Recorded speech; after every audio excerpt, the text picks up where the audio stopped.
C'est le dimanche 17 septembre 2023 que le président de la République, Denis Sassou Nguesso, est arrivé à New York par l'aéroport international John Fitzgerald Kennedy à 6h45, heure locale, soit 11h45, heure de Brazzaville.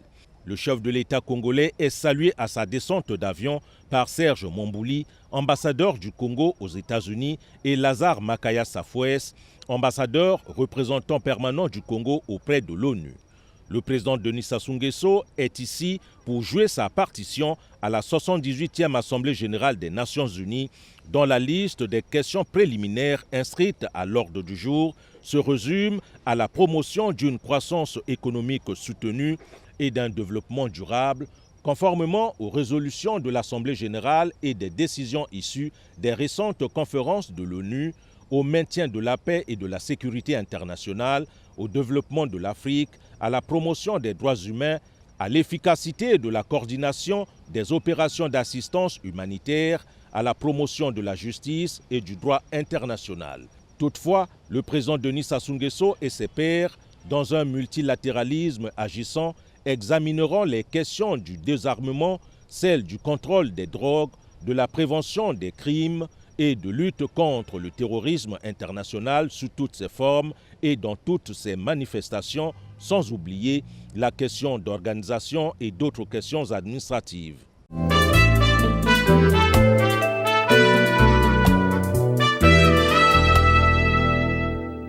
En marge de la 78e Assemblée générale des Nations unies, plusieurs réunions parallèles se tiennent au siège de l'ONU.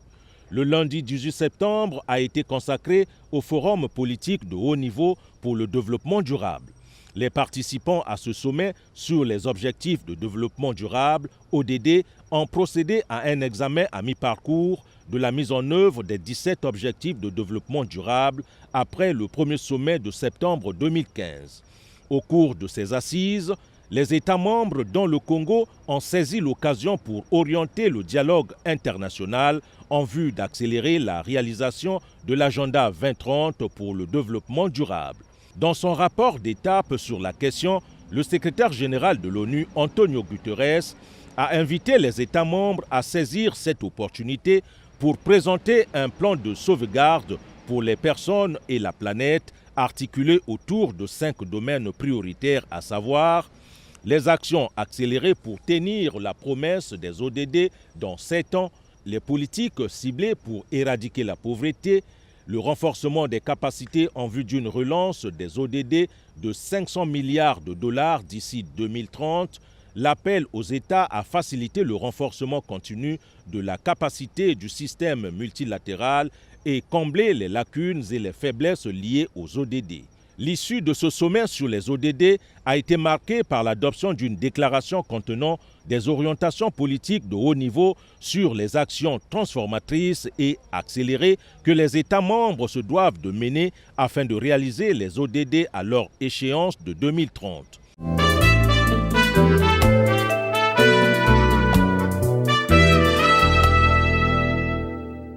Mardi 19 septembre, au siège des Nations unies à New York, c'est le grand rendez-vous. Il s'agit de l'ouverture du débat général.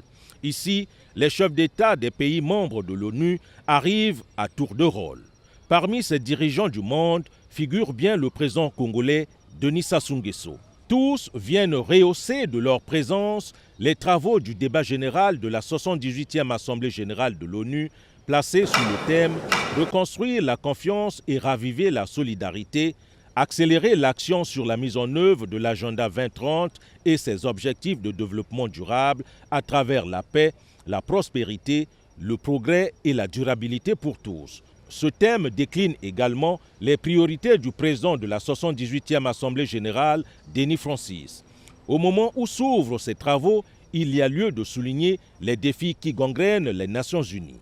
Défis majeurs générés par un ordre économique de plus en plus contesté par les pays en développement, les effets négatifs persistants de la pandémie du Covid-19, le poids de la dette et les tensions géopolitiques actuelles qui offrent de nos jours l'image d'un monde divisé, une division exacerbée par la guerre en Ukraine. Ce scénario d'un monde à deux vitesses où riches et pauvres se croisent justifie l'appel du secrétaire général de l'ONU pour une action urgente et ambitieuse en vue de changer le cap si l'on veut éviter non seulement la fragmentation des relations financières et économiques, mais encore et surtout l'accentuation des fractures géopolitiques. Cette vision du secrétaire général, reflétée à travers les grands axes de ses rapports, intitulés « Agenda pour la paix » et notre programme commun, pose là de nouvelles problématiques sur lesquelles les États ici réunis pencheront tout au long de la présente session. Du 19 au 29 septembre, les chefs d'État et de gouvernement défileront à la tribune pour décliner chacun sa vision du monde. Des discours suscitant parfois l'émotion dans les joutes oratoires, ce qui accentue souvent les tensions entre États.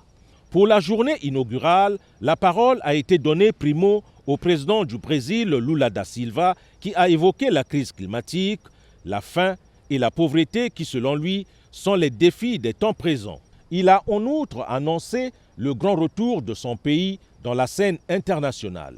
Le président américain Joe Biden, prenant la parole en second, a martelé que la rivalité entre la Chine et les États-Unis ne doit pas dégénérer en conflit. Pour lui, les divergences entre les États ne doivent pas entraver le développement.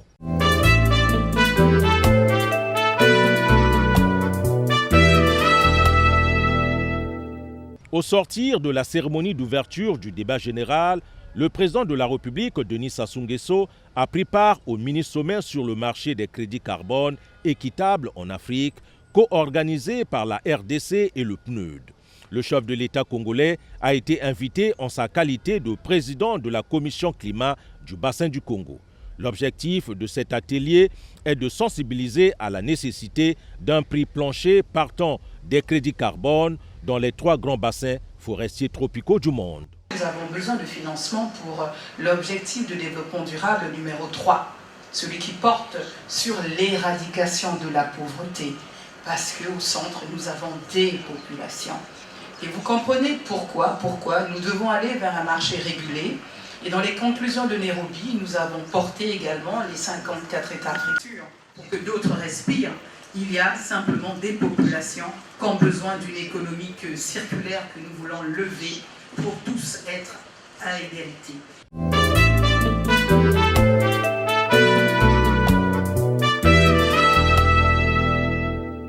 Parallèlement au déroulement du débat général, il s'est tenu le mercredi 20 septembre le sommet sur l'ambition climatique.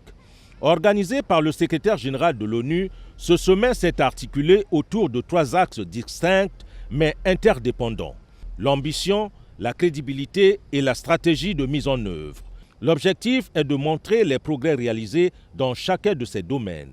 C'est donc une étape politique cruciale visant à démontrer les efforts collectifs de la communauté internationale en faveur de l'accélération du rythme et de l'ampleur d'une transition juste vers une économie mondiale plus équitable, basée sur les énergies renouvelables et résilientes face au changement climatique.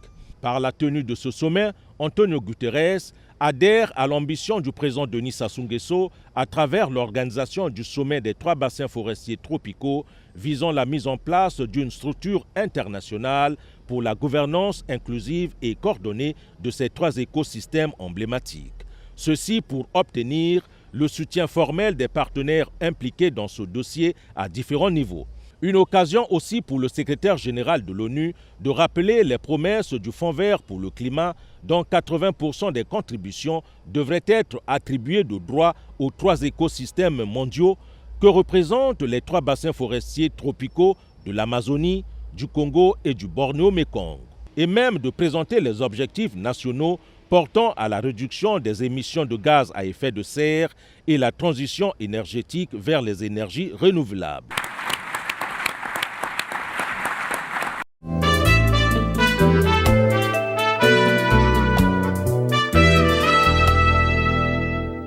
Le débat général annuel de l'Assemblée générale des Nations unies, qui court jusqu'au 29 septembre, est l'occasion pour les chefs d'État et de gouvernement de se réunir au siège de l'organisation afin de débattre des questions d'ordre mondial. Le jeudi 21 septembre, le tour a échu à Denis Sassou Nguesso, président de la République du Congo, de faire son grand oral du haut de la tribune des Nations Unies. En effet, le message du chef de l'État congolais s'est construit autour de la problématique quelle action concertée et coordonnée à mettre en œuvre pour reconstruire la paix et la sécurité internationale, redynamiser une gouvernance efficace dans la lutte contre le changement climatique et la dégradation de l'environnement. Monsieur le Président de l'Assemblée générale, Excellences, Mesdames et Messieurs les chefs d'État et de gouvernement, Monsieur le Secrétaire général de l'Organisation des Nations Unies, Mesdames et Messieurs, comme la plupart des orateurs qui m'ont précédé, je voudrais moi aussi exprimer ma compassion fraternelle et ma solidarité avec les peuples du Maroc et de Libye, fortement endeuillés ces jours-ci par des catastrophes naturelles aux conséquences indicibles. Il y a quelques semaines encore, je recevais le rapport d'une mission que j'avais envoyée en Libye dans le cadre de la mission de paix et de réconciliation de l'Union africaine que je conduis depuis près de 6 ans. Le rapport de cette mission a témoigné longuement du courage et de la résilience du peuple libyen, las de vivre dans la division. Un peuple qui se bat pour conjurer les démons de la partition du pays, pour retrouver le chemin de la vérité, de la réconciliation et de la paix. Un peuple résolu à s'engager sur la voie du redressement et à retrouver la prospérité. C'est à ce peuple brave et courageux et qui a tant donné à l'Afrique que j'adresse mes sincères condoléances. Monsieur le Président, Mesdames et Messieurs, le thème de notre débat général résume très clairement notre commune volonté de changer qualitativement le monde. Telle était déjà la philosophie généreuse et la finalité des 17 objectifs de l'agenda 2030 des Nations Unies pour assurer la paix, la sécurité et la prospérité à tous les peuples de la Terre.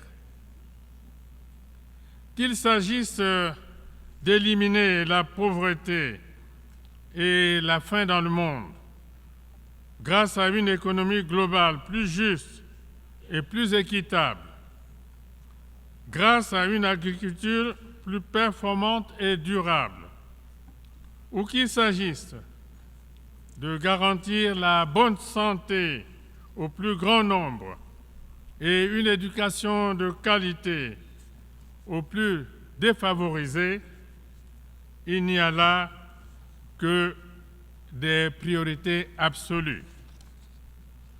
Tout comme le sont aussi, entre autres, la fourniture de l'eau et de l'électricité aux couches sociales les plus larges, la construction des infrastructures routières, ferroviaires, portuaires, aéroportuaires et énergétiques pour relier entre eux des pans de territoire, des pays, des régions et des sous-régions.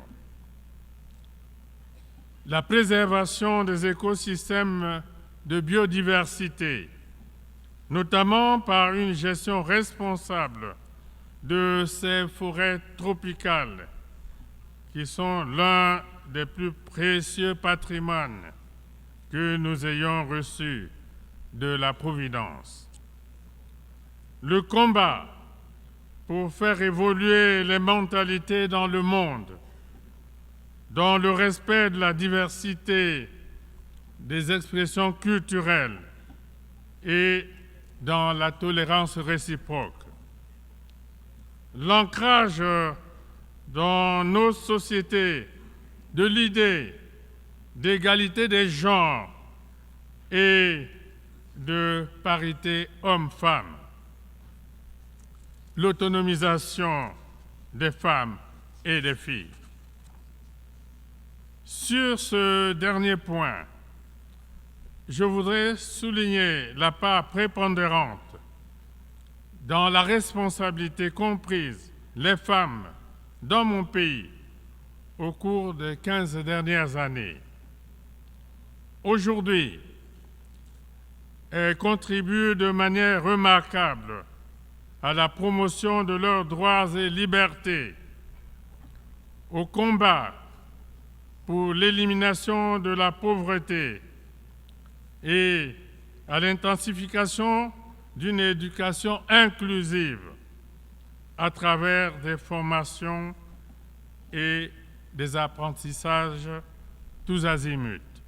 Bref, toutes ces priorités que je viens d'énumérer appellent de la part de chacun d'entre nous un sens élevé du devoir et de responsabilité, une ouverture d'esprit aux vertus du dialogue, un solide élan de solidarité, de la patience et de la résilience. L'équilibre des nations dans le monde me semble largement tributaire de cette évolution et de cette option. Monsieur le Président, Mesdames et Messieurs, le climat est aujourd'hui la plus pressante de toutes les urgences. Cette urgence touche au cœur de la vie dans toute sa diversité. Elle questionne notre existence dans toute sa complexité. La montée continue du niveau des mers qui met en péril les pays insulaires. La désertification déferlante que plus rien ne semble arrêter. La canicule suffocante qui emporte chaque fois de nombreuses personnes du troisième âge, les inondations répétitives et les coulées de boue soudaines qui occasionnent les dégâts que l'on voit.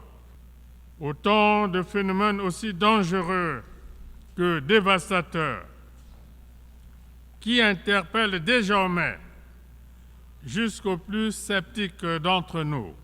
C'est pourquoi, assumant ma responsabilité en ma qualité de président de la Commission climat du bassin du Congo, j'ai lancé, lors de la COP 27 en Égypte, l'initiative de la décennie mondiale de l'afforestation pour une biodiversité et un couvert végétal dense au service de l'humanité.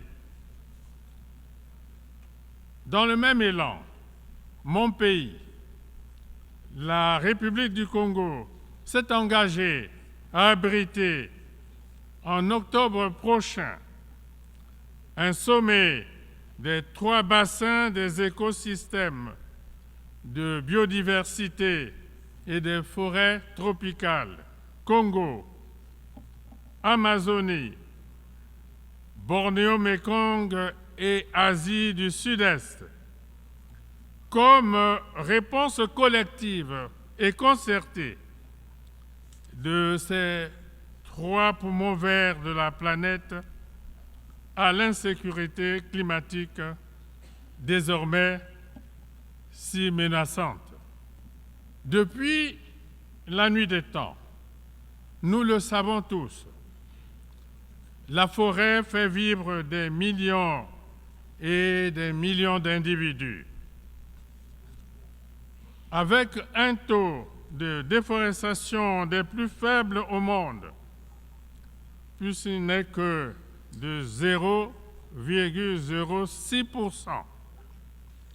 Mon pays joue à fond sa partition dans la préservation de l'environnement au nom de la survie de l'humanité. Aujourd'hui, nous ne pouvons que nous réjouir de l'heureux aboutissement du dossier d'inscription du parc naturel d'Ozala-Kokwa sur la liste du patrimoine mondial. Inscription faite lors de la 45e session du comité du patrimoine de l'UNESCO, tenue récemment à Riyad, en Arabie saoudite. C'est indéniablement un acte de reconnaissance, un acte qui gratifie à leur juste mérite les efforts de mon pays dans la préservation de ce joyau naturel de près de 1,2 million d'hectares, riche en biodiversité animale et végétale, au cœur du bassin du Congo. Les sacrifices consentis par les populations riveraines en abandonnant volontairement certaines activités susceptibles de porter atteinte à l'environnement et le renoncement par les États à des projets de développement pour préserver les écosystèmes de biodiversité devrait également appeler de la part de la communauté internationale des compensations financières qui ne seraient pas du tout de la charité. Monsieur le Président, Mesdames et Messieurs, en Afrique, dans le registre du développement agricole, nous savons qu'il nous faut protéger les terres arables des incidences néfastes du changement climatique. Sans cette précaution, les prévisions en matière de production deviendraient totalement aléatoires et plus rien ne saurait être maîtrisé. La responsabilité des dirigeants que nous sommes est écrasante à ce sujet.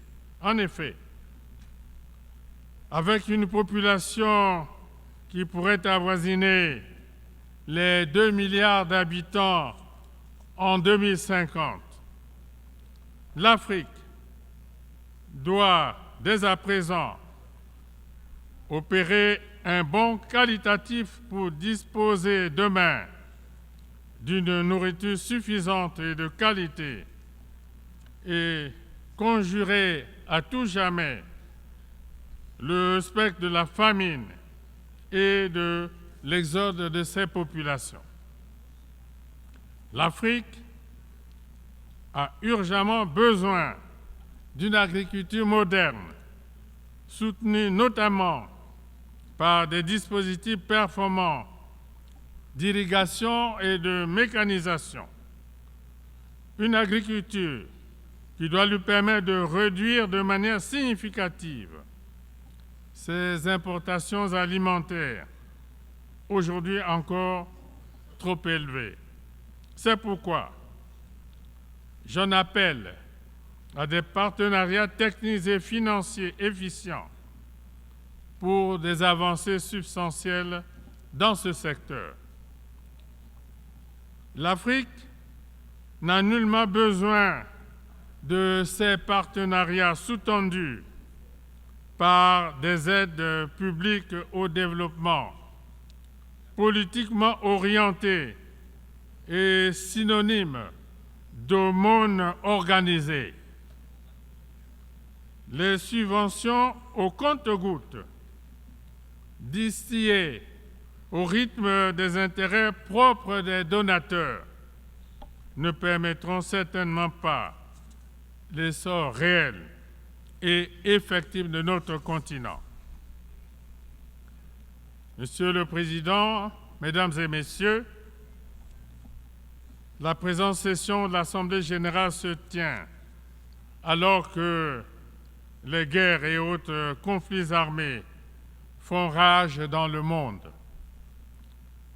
C'est ici le lieu de marteler une fois de plus qu'aucun progrès marquant ne sera possible sur aucun continent et dans aucun pays sans la paix. L'espoir d'atteindre les objectifs du développement durable assignés par les Nations unies ne sera qu'une chimère si nous ne créons pas nous-mêmes la première de toutes les conditions nécessaires à leur réalisation, à savoir la paix. Pour sa part, et chaque fois que les circonstances l'ont permis, la République du Congo a toujours œuvré pour la résolution pacifique des conflits en Afrique et dans le monde. C'est ainsi que mon pays a décidé de prendre une part active à l'initiative africaine pour une médiation de paix entre la Russie et l'Ukraine. En raison du risque de guerre généralisée que ces événements font peser sur le monde, non seulement les deux protagonistes dans ce conflit, mais également les puissances étrangères qui peuvent influencer le cours des événements dans le sens de la paix, tous devraient tempérer leurs ardeurs, cesser d'attiser les braises et s'engager sans délai dans des négociations de paix, des négociations justes, sincères et équitables. Le monde a urgemment besoin de ces négociations pour éviter que les affrontements en cours, déjà si dévastateurs, n'aillent encore crescendo et fassent basculer l'humanité dans ce qui pourrait être un cataclysme irrémédiable, c'est-à-dire une guerre totale et qui échapperait au contrôle des grandes puissances elles-mêmes. Je reste persuadé que les sages recommandations formulées par l'Afrique pour restaurer la paix entre l'Ukraine et la Russie finiront par être prises en compte. Monsieur le Président, Mesdames et Messieurs, en ma qualité de président du comité de haut niveau de l'Union africaine sur la Libye, je ne peux passer sous silence devant l'auguste assemblée que vous constituez la situation dramatique que ce pays vit depuis 2011. Une situation pour laquelle je m'investis sans compter au nom de l'Union africaine. Les efforts de paix consentis dans le cadre de cet épineux dossier, se sont encore poursuivis récemment, en juillet 2023, dans le cadre d'une réunion de réconciliation qui a eu lieu à Brazzaville, dans mon pays, et qui a permis à plusieurs acteurs représentant l'essentiel des sensibilités politiques et sociales libyennes de s'asseoir à la même table. Tout a été fait pour amener les protagonistes à transcender leurs divergences et à rapprocher leur compréhension des défis de la Libye de demain. La conférence de réconciliation interlibyenne que vise la médiation que je préside n'aura de sens que si elle est inclusive, constructive et consensuelle. Elle doit permettre à nos frères et sœurs libyens de renouer avec la vertu du dialogue en cessant de se regarder en chien de faïence, d'apprendre à se pardonner et de donner la prépondérance à la justice, soubassement de l'état de droit dont ils sont appelés à écrire l'histoire.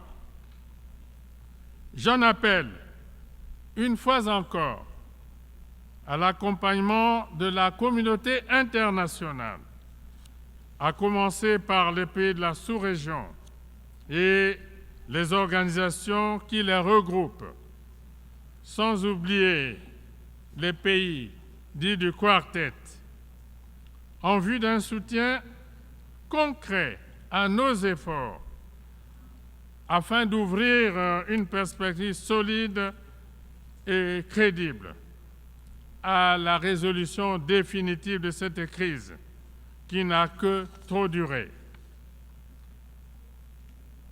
Monsieur le Président, Mesdames et Messieurs, face à l'unilatéralisme qui ronge dangereusement les fondations du bel édifice que tant de générations se sont employées à bâtir depuis 1945, la République du Congo, par ma voix, réaffirme son engagement en faveur du multilatéralisme, gage de justice dans les relations internationales, d'équilibre, d'équité, de paix et de coopération pour un développement partagé. Le multilatéralisme, nous le savons tous, ne peut prospérer que dans un système global juste et équitable.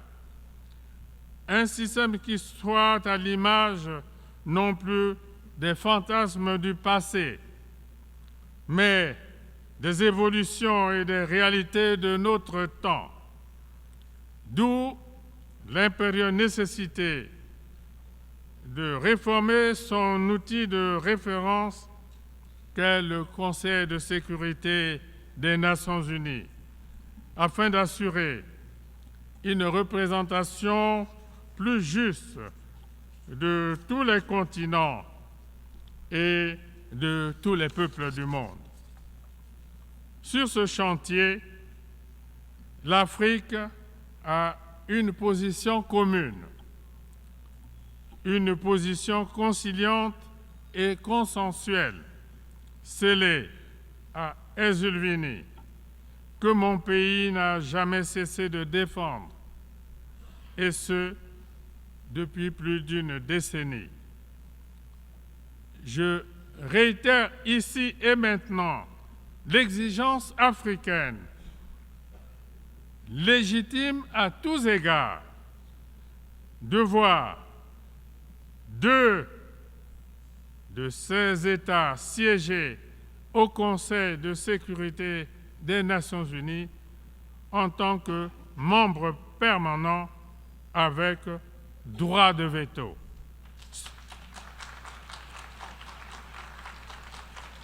Ce ne serait que justice devant l'histoire et je vous remercie.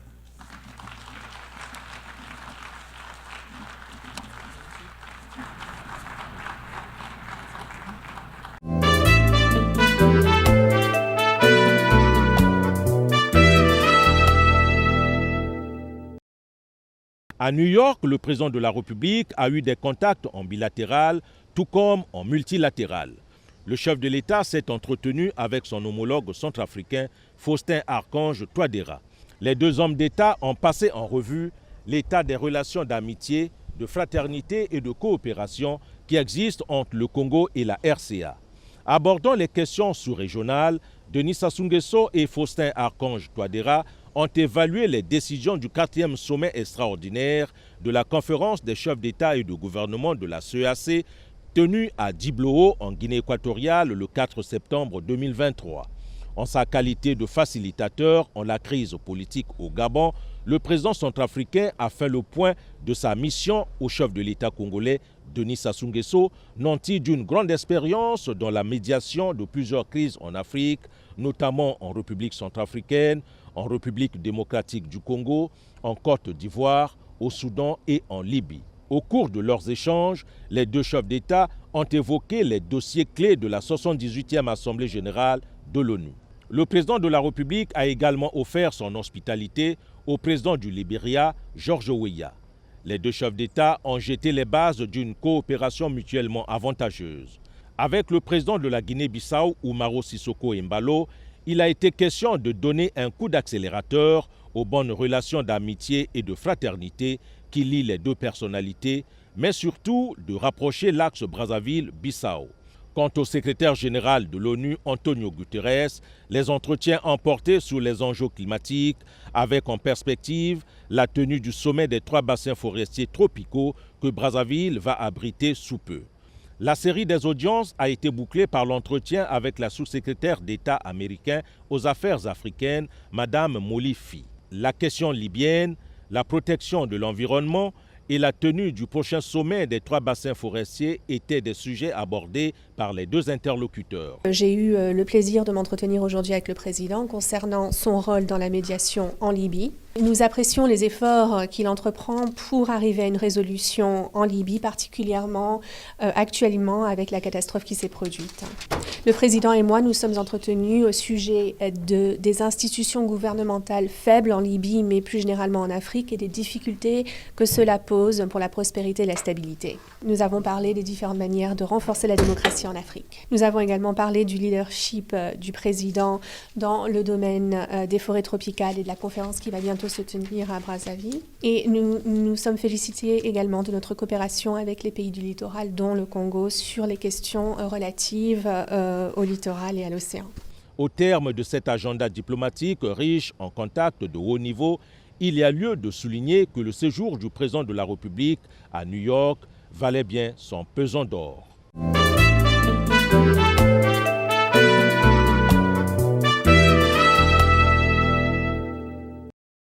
Le président de la République a regagné Brazzaville ce 23 septembre 2023 en provenance des États-Unis d'Amérique. À New York, Denis Sassou Nguesso a participé à la 78e session de l'Assemblée générale des Nations unies, au cours de laquelle le chef de l'État a porté haut la voix du Congo à la tribune des Nations unies le 21 septembre dernier lors du débat général dont la séance a lieu du 19 au 29 septembre courant. À l'ouverture du débat général, les présidents du Brésil et des États-Unis d'Amérique ont ouvert la série des allocutions des chefs d'État et de gouvernement après le rapport du secrétaire général de l'ONU. Il ressort de ces allocutions que les États doivent honorer les engagements contenus dans la Charte des Nations unies, allant de la paix à la sécurité mondiale, en passant par le respect des droits humains et le développement durable. À l'occasion de son intervention à l'ONU, Denis Sassou Nguesso a vu la question du climat comme la plus pressante de toutes les urgences. La montée continuelle du niveau des mers qui met en péril les pays insulaires, la désertification déferlante, la canicule suffocante, les inondations répétitives, autant de phénomènes aussi dangereux que dévastateurs, avant d'évoquer la réforme du Conseil de sécurité afin d'assurer une représentation plus juste de tous les continents.